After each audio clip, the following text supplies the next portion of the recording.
Quick update. The video I had planned is being delayed until I can learn how to edit around multiplayer recording sessions. I had a Phasmo session recorded and ready to go, but I'm waiting until I have more time on my hands to edit. And just as a heads up, there's not going to be a lot of cinematic footage for this because I'm kind of on a crunch schedule today. Unlike last time, my days off are not consecutive, and I don't really have a lot of time to go filming beauty shots in game as much as I'd like to. So I'm kind of keeping that down to a minimum. There might not even be any cinematic shots this time. So this is just going to be constructive criticism, let's call it, instead of a showcase of the game and its beauty. That being said, let's get into it. Last video I spoke about how Elite Dangerous fulfills a niche in my life that allows me to live out my dreams of being an explorer amongst the stars. This video I'm going to explain why Elite Dangerous has a lot of wasted potential despite being one of my favorite video games. So, where do I start? VR in Elite Dangerous is by far one of my most favorite aspects about this game. You take a game that already has really good graphics and sound design, and then you put it all in a 3D playable space like VR, and you have one of the most amazing experiences when it comes to immersive potential. And while I'm still new to the VR space, I still like to pop on my Oculus Rift and just play for a few hours before my eyes get tired or I need to go to work. That being said, VR is a big area of wasted potential for me.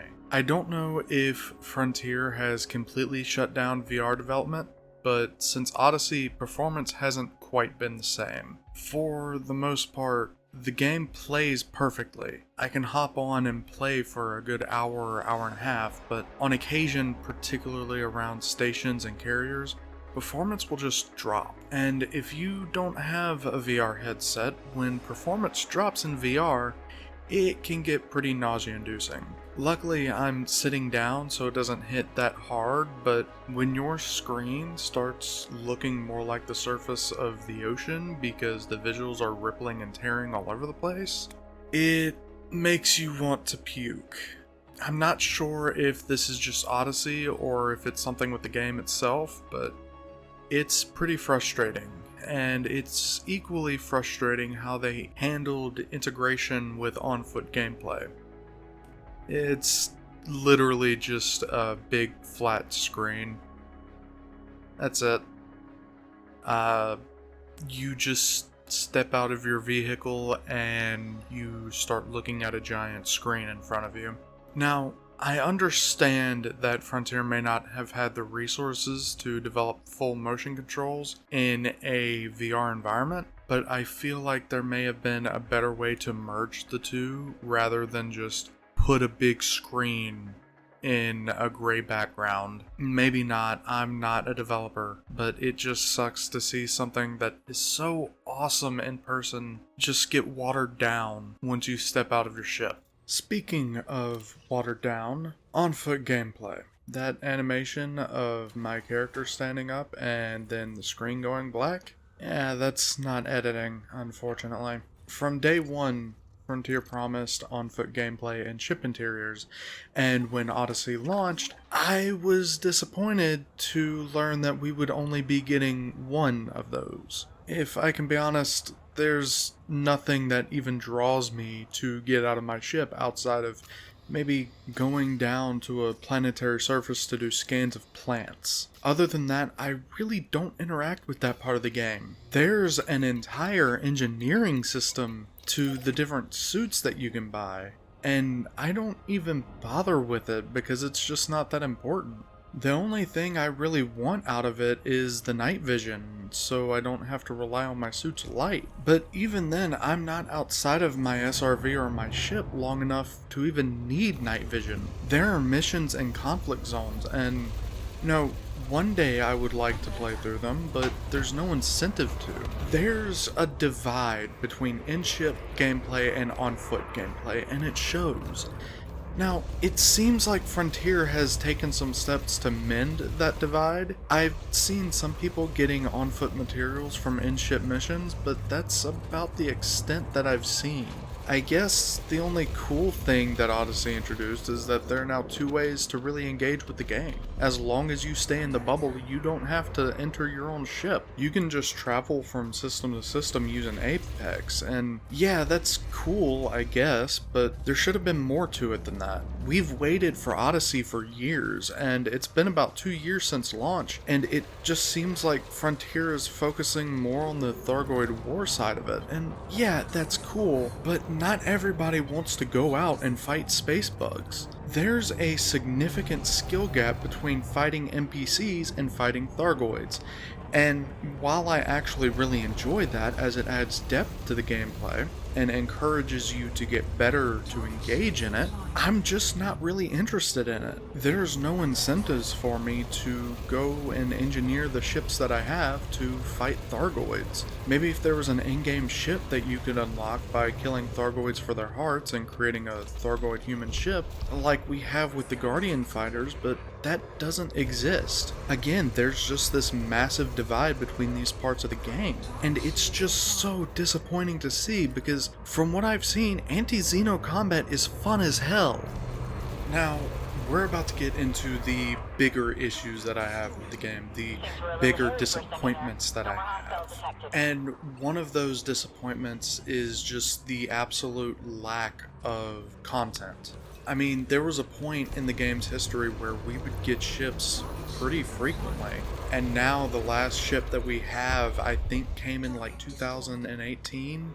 Between Horizons and Odyssey, there were a bunch of updates to the game that added a bunch of new content. Horizons added engineers, fighters, multicrew, SRVs, planetary landings, planetary bases, synthesis, materials and material traders, passenger missions, a character creator. To date, it is the biggest update the game has ever had. And Beyond Horizons, which was the line of updates after Horizons officially ended, added a few other things, like tech brokers to buy advanced weapons and modules from, an update to core gameplay elements like combat, exploration, crime and punishment, mining, new interactions with megaships and installations.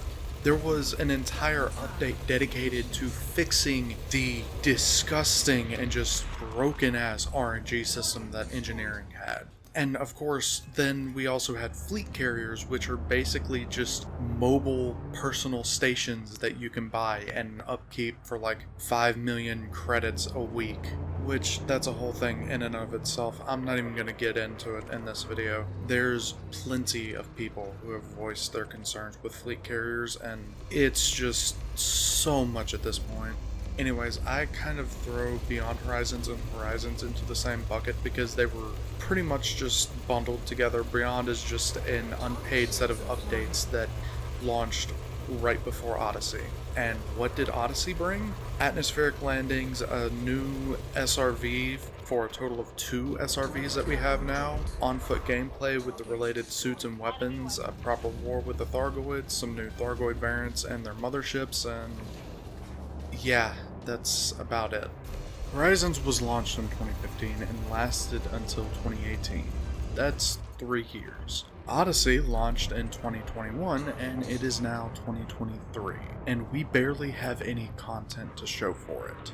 Now, I can give Frontier a break for the COVID pandemic years because, let's be honest, that impacted a lot of companies and a lot of people. So I can understand if that caused a lot of setback. And I don't expect Frontier to have forced their employees to work in those conditions and risk their lives. But the biggest difference between Horizons and Odyssey is the utter lack of communication. I don't know what happened between 2015 and 2017, but there was almost a complete breakdown of communication that has continued to plague Elite to this day. Horizons launched with a proper roadmap, complete with expected features and a vague idea of what would be in those future updates. Today, we have nothing.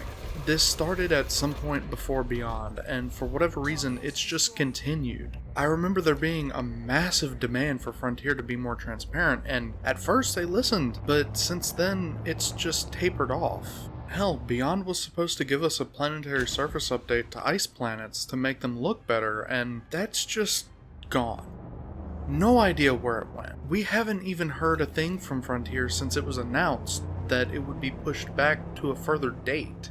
This latest update for Odyssey was supposed to have a core feature overhaul. That's been pushed back and we don't know what's going on with it either. It's been months since we've really heard anything. I don't understand what's happened with Frontier. Maybe they're considering putting Elite on its maintenance phase. Maybe they have something big planned after the Thargoid War. I don't know.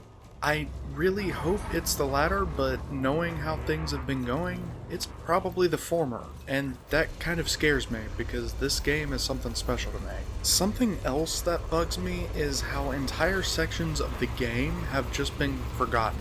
I mean, power play was supposed to be one of the bigger aspects of the game and how it worked. Players can interact with in-game superpowers, expanding and fighting against other powers through the background simulation, fighting for territory and getting rewarded for loyalty to a faction through special modules and weapons. And that hasn't seen a single update since it was released.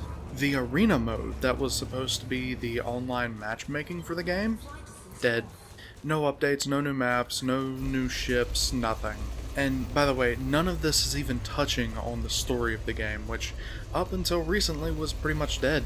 It's basically just been community missions to transport commodities and materials while other players go out and shoot pirates for another community goal. It's honestly kind of just disappointing because, again, like the Thargoids, like the on-foot gameplay, there's just no incentive for anyone to interact with it. While other people do interact with it just to further the story. You get a community goal that lasts a week, and then a Galnet update, and that's it. And at the end of the year, maybe you get a single cutscene. That's just disappointing. Engineering has basically just been left alone. Except for the overhaul that got rid of the complete trash RNG version that was released initially. And I'm thankful as hell that they got rid of that because, I refuse to interact at all with engineering for as long as it had that shitty RNG system. But it hasn't been rebalanced at all. There are ships in this game that you can practically make invulnerable to other players. If you take a cutter, slap a prismatic shield generator on it, load the utility slots with shield boosters and engineer everything to max out the megajoules, that ship is going to be impossible to take out unless you have a specific loadout of torpedoes with reverberating cascade as the secondary effect. And even then, if that cutter has an ECM on it, you're fucked. My biggest gripe with this game, though, is just how bad the grinds are. I mean, god damn.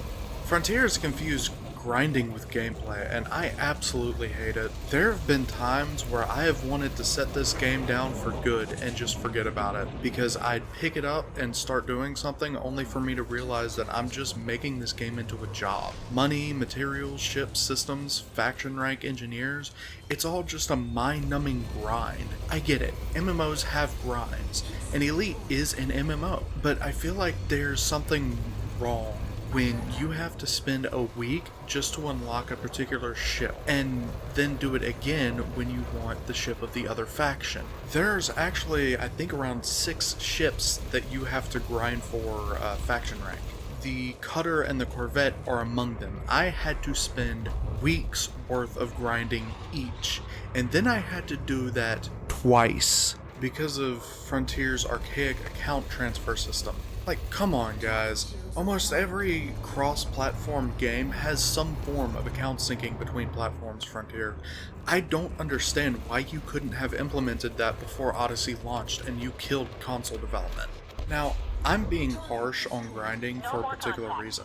For me, right now, it's not that bad. If I want money, I can just hop in my T10 and go stack massacre missions and get 500 million a run. If I want materials, I have my choice of systems in the galaxy that make it super easy to get them. The Crystal Spires, Dav's Hope, Jameson's Crash Site, any system in Boom, I think you get the point. I have most of my engineers unlocked, all of my faction ships and systems unlocked, so that's not really an issue. But for new players, put them in the seat of a Sidewinder and tell them to get enough money to buy an Anaconda. See how long it takes them to do that without anyone helping them. That was my experience for the first few months. That was before I started reaching out to other players. I think the biggest problem is that there's no information on how to get to and do these things that make grinding easier. There's nothing that tells you where the best spots to trade are, or where the crystal spires are, or that they're the best place to go if you want a bunch of high-grade raw materials.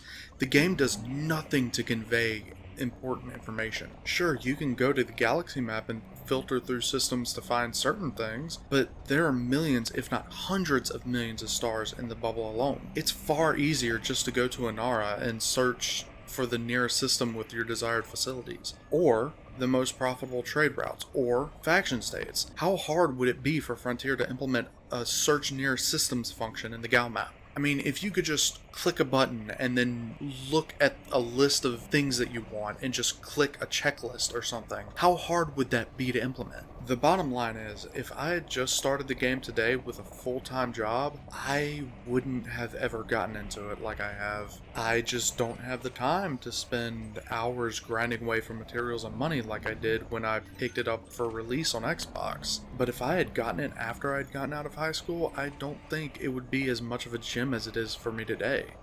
Anyways, those are my thoughts on Elite Dangerous. Not sure what I'll be doing for the next video, but hopefully I'll have something planned by next week, because I would really like to keep posting videos like this on a weekly basis. I think I might do a video on Project Zomboid or maybe Skyrim, so if you'd like to see that, go ahead and hit the like button. If you want to see more of my content, send a sub my way. I promise I won't implode like OceanGate. With that said, thank you for watching, and I will see you next week.